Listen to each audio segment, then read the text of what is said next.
ஆதியாகமம் 39வது அதிகாரம் 2வது வசனம் இன்றைய மன்னாவுக்குரிய வேத பகுதி.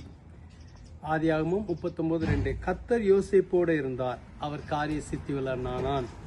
அவன் எகிப்தியனாகிய தன் எஜமானுடைய வீட்டிலே இருந்தான். கர்த்தர் யோசேப்போடு இருந்தார், அவன் காரிய சித்தியுள்ளவனானான். கர்த்தர் உங்களை காரிய சித்தி உள்ளவங்களா மாற்றுவார், காரியங்களை வாய்க்க பண்ணுவார். காரணம், யோசேப்பின் தேவன் உங்களோடு இருக்கிறார். யோசேப்பின் வாழ்க்கையை பார்க்கும்போது அவரும் கடினமான பாதையில் வந்தவர்.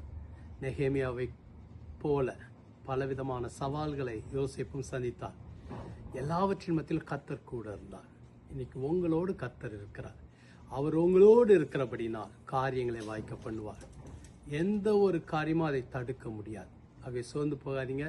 யோசேப்பின் தேவன் உங்களோடு இருக்கிறார். யோசேப்பை உயர்த்தினது போல உங்களை உயர்த்துவார். ஜெபிக்கலாமா? எங்களை அதிகமாக நேசிக்கிற நல்ல ஆண்டவரே, உங்களுடைய பிள்ளைகளை உற்சாகப்படுத்துங்க, பலப்படுத்துங்க, அவங்க காரியங்களை வாய்க்க பண்ணுங்க, தடைகளை நீக்குங்க, போராட்டங்களை நீக்குங்க, குழப்பங்களை நீக்குங்க.